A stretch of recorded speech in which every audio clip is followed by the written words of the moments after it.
টাঙ্গাইলকে অস্থিতিশীল করার জন্য একটি মহল আজকে একটি প্রোগ্রাম দায়ের করে, যারা বিগত দিনে গত নির্বাচনে আওয়ামী লীগের বিরুদ্ধে নৌকার বিরুদ্ধে অবস্থান করে টাঙ্গাইল সদর, ঘাটাইল, সত্যপুর বাসায় এমনকি বিভিন্ন জায়গায় যারা নৌকার বিরুদ্ধে সরাসরি অবস্থান করে, তাদের পরাজয় হয়েছে। জননেত্রী শেখ হাসিনা নির্বাচিত সরকার গঠন করেছে। তাদের অবস্থান রাজনৈতিক মহলে, সামাজিক মহলে শূন্যের কুঠায় যাওয়ার কারণে আজকে তারা এই কর্মসূচি দিয়েছে। আপনারা জানেন যে আওয়ামী লীগের প্রাণপুরুষ শহীদ ফারুক আহমেদকে যারা হত্যা করেছিল, সেই খান পরিবার যারা টাঙ্গাইল এমনকি বিদেশে বসে বসে এই টাঙ্গাইলের রাজনীতিকে নষ্ট করার জন্য, টাঙ্গাইলের শান্তিকে নষ্ট করার জন্য গভীর ষড়যন্ত্রে লিপ্ত।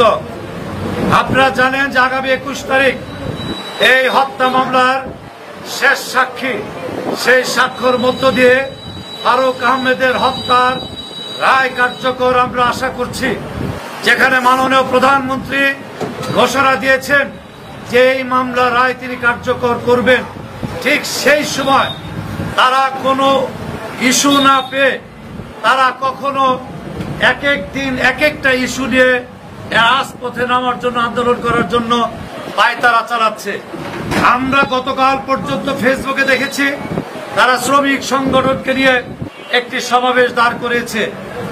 আমরা জানি না এই টাঙ্গাইল জেলা, আমি টাঙ্গাইল জেলা শ্রমিক ফেডারেশনের সাধারণ সম্পাদক, বালামিয়া সভাপতি, আরো অন্যান্য নেতৃবৃন্দ যারা এই শ্রমিক সংগঠনের নেতৃত্ব দিয়ে থাকে। টাঙ্গাইল জেলা শ্রমিক সংগঠন অত্যন্ত সুশৃঙ্খল। ঠিক সেই সময় তারা উপায় না পেয়ে সকালে আবার আরেকটি ইস্যু শ্রমিক সংগঠনে ডাক দিয়ে লোক একত্রিত করে তারা বক্তব্যে একটা নিম্নমানের রাজনৈতিক পরিচয় দিয়েছে। আমরা মনে করি, আমরা দল করি, মামলা যে কোনো নেতার নামে হতে পারে, যে কোনো রাজনৈতিক কর্মীর নামে বিভিন্ন ধরনের মামলা হতে পারে। সময় অসময়ে ষড়যন্ত্রে মাননীয় প্রধানমন্ত্রীর নামে মামলা হয়েছে। সেই মামলা মিথ্যা প্রমাণিত হয়ে তিনি আজকে বাংলাদেশের প্রধানমন্ত্রী। আর আজকে যারা কথিত কোনো মামলা, যেটা টাঙ্গাইল থানায় নয়, যেটা কারো পরিবারের নয়, একটা মিথ্যা মামলা দিয়ে বারবার তারা একটি রাজনৈতিক ইস্যু দাঁড় করানোর চেষ্টা চালাচ্ছে। এমনকি গতবারও চালিয়েছে, ব্যর্থ হয়েছে, এবারও তারা ব্যর্থ হয়েছে। ওই মেয়েটি সে ঢাকায় মামলা ওই দিনই প্রত্যাহার করেছে। আমি জানি না রাজনীতি, নিম্নমানের রাজনীতি কতভাবে একটা পরিবার করতে পারে। তারা সকল ধরনের রাজনীতির প্রক্রিয়া চালাচ্ছে এই টাঙ্গাইলকে আবারও সন্ত্রাসের রাজ্য দখল করার জন্য। আপনারা অতীতে দেখেছেন এই খুনি রানা পরিবার, তারা রুমি চৌধুরীকে হত্যা করেছে, ছাত্রলীগ নেতা শামীমকে হত্যা করেছে, ছাত্রলীগ নেতা খোকনকে হত্যা করেছে, রূপকে হত্যা করেছে, মামুনকে হত্যা করেছে। এই রকম অজস্র খুনের হত্যার সাথে তারা সম্পৃক্ত। তারা কোনো না কোনো ভাবে বেঁচে গিয়েছে। আর এইবার শহীদ ফারুক আহমেদকে হত্যা করে তারা প্রায় দীর্ঘ 9টি বৎসর নির্বাসনে থেকে, জেলে থেকে এখন দলে বলে কৌশলে কোন রাজনৈতিক ভাবে তারা মাননীয় প্রধানমন্ত্রীর কাছে আস্থা না পেয়ে, দলের কাছে আস্থা না পেয়ে তারা এখন বিভিন্ন ধরনের কৌশল অবলম্বন করছে। আমি নিন্দা জানাই, আমি এই রাজনৈতিক ষড়যন্ত্রকে নিন্দা জানাই। আরেকটি বিষয় যারা এই পৌরসভার এবং উপজেলার নির্বাচন সামনে, সেই নির্বাচনে কিভাবে তারা জনবিচ্ছিন্ন মানুষ, কিভাবে তারা সেই বাস স্ট্যান্ড দখল করবে, তারা পৌরসভা দখল করবে, উপজেলা দখল করবে, এই যে প্রক্রিয়া তারা আজকে বিভিন্নভাবে, অনেকে দু একজন আমাদের সাথেও ছিল, তারা আজকে পদের লোভে তারা বিভিন্ন জায়গায় ঘুরছে। আজকে প্রশ্ন রাখতে চাই টাঙ্গাইলবাসীর কাছে, এই টাঙ্গাইল বিগত 9 বৎসর স্বাধীনতার পর এত সুন্দর টাঙ্গাইল কখনো ছিল না। স্বাধীনতার ৭৫-এর পর এত সুন্দর টাঙ্গাইল কখনো মানুষ শান্তিতে বসবাস করতে পারে নাই, ব্যবসা করতে পারে নাই। আজকে যখন শান্তি, আজকে যখন টাঙ্গাইলে প্রত্যেকটি উপজেলায় আজকে মানুষ রাজনীতি করতে পারছে, আজকে ব্যবসা বা হিন্দুরা ব্যবসা বাণিজ্য করতে পারছে। আজকে দেখেন এই রানার সহধর্মিণী সেই পতিত এক হিন্দু মহিলাকে জোর জবরদস্তি করে দীর্ঘদিন জিম্মি করে তাকে শারীরিকভাবে রেপ সহ বিভিন্ন কার্যকলাপ করেছে।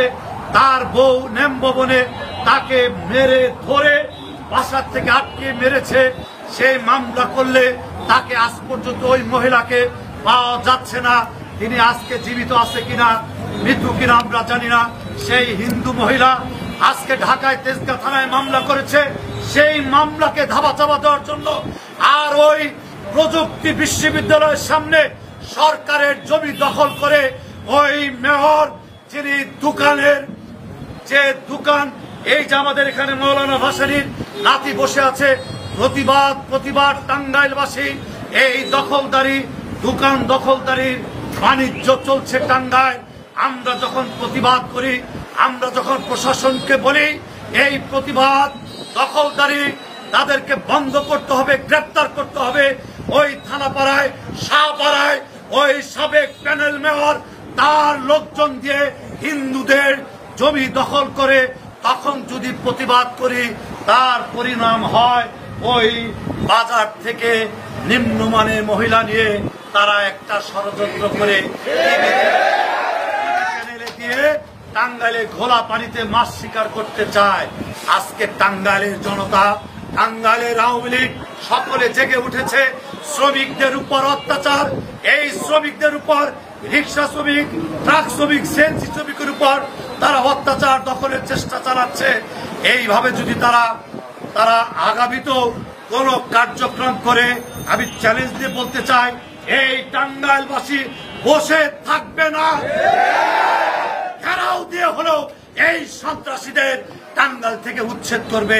আমি চ্যালেঞ্জ দিয়ে বলতে পারি এই সন্ত্রাসীদের জায়গা যতদিন শেখ হাসিনা জীবিত থাকবে, যতদিন বঙ্গবন্ধুর আদর্শ এই টাঙ্গাইলে থাকবে, খুনি দখলবাজিদের আমরা টাঙ্গাইলে স্থান করতে দেব না।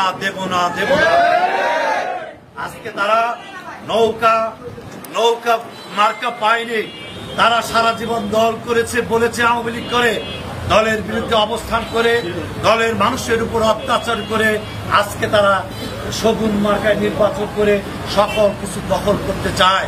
শেখ হাসিনা প্রধানমন্ত্রী, আমরা শেখ হাসিনার কর্মী। যদি শেখ হাসিনার কর্মীর উপর কোন ধরনের অত্যাচার হয়, এই টাঙ্গাইলবাসী এক চুল নড়চড় হবে না। প্রতিবাদ করতে আমি চ্যালেঞ্জ দিয়ে বলে গেলাম। আজকে তারা ওই কৃষ্ণুর মতো ফ্রিডম পার্টি বিএনপি থেকে নেতা এনে বক্তব্য দেওয়ায় লজ্জা হয়, ঘৃণা হয়। পৌরসভা একটি মানুষের সেবার জন্য পৌরসভা কারো ব্যক্তির রাজনীতির স্বার্থের জন্য ব্যবহারের জন্য টাঙ্গাইল পৌরসভা নয়। আমরাও ভোট দিয়ে মেয়র নির্বাচিত করেছি। আমি ধিক্কার জানাই তাকে। টাঙ্গাইলবাসীর পক্ষ থেকে এই পৌরসভাকে একটি রাজনৈতিক পরিবারের তাদের কার্যক্রমের ব্যবহারের জন্য কার্যক্রম করছে। আমি আজকে প্রতিবাদ জানাই, ধিক্কার জানাই, নিন্দা জানাই এই টাঙ্গাইলের কথিত যারা অনুপ্রবেশকারী, যারা ওই প্যানেল মেয়র, তিনি কি রাজনীতি করতেন আমরাও জানি। কিছুদিন আগে তিনি দলে জয়েন করেছেন আওয়ামী লীগে এসেই সর্বপ্রথম সেই সাইফুজ্জামান সোহেল এই টাঙ্গাইল আওয়ামী লীগকে ধ্বংস করার মূল পরিকল্পনা করি। আমরা ভুল করেছি তার মতো একজন কুলঙ্গারকে আওয়ামী লীগের স্থান দিয়ে। ধন্যবাদ আপনাদের সকলকে, সাংবাদিকদেরকে ধন্যবাদ জানাই। আপনারা সত্য এবং কি সঠিক নিউজ প্রচার করে এই টাঙ্গাইল মানুষের শান্তি রক্ষার জন্য, সুন্দর পরিবেশ রক্ষার জন্য আপনারা সহায়ক হবেন। টাঙ্গাইলবাসীর পাশে থাকবেন, শ্রমিকদের পাশে থাকবেন, ওই নিপীড়িত হিন্দু পরিবারের পাশে থাকবেন, এটাই আমরা কাম্য করি। ওই প্রযুক্তি বিশ্ববিদ্যালয়ের সামনে সরকারি জমি দখল করে মার্কেট করা হচ্ছে, সেই মার্কেট যেন না হয় সেই বিষয়ে আপনারা সোচ্চার থাকবেন। সকলকে ধন্যবাদ জানিয়ে আজকে আপনারা এখানে এসেছেন, টাঙ্গাইলের প্রতিবাদী কণ্ঠ আপনারা একত্রিত হয়েছে। আগামীতে আরো কর্মসূচি দেব, এই সন্ত্রাসীদের বিরুদ্ধে আমরা রাজপথে থাকবো, এই কথা বলে ধন্যবাদ জানিয়ে আমি আমার বক্তব্য শেষ করছি।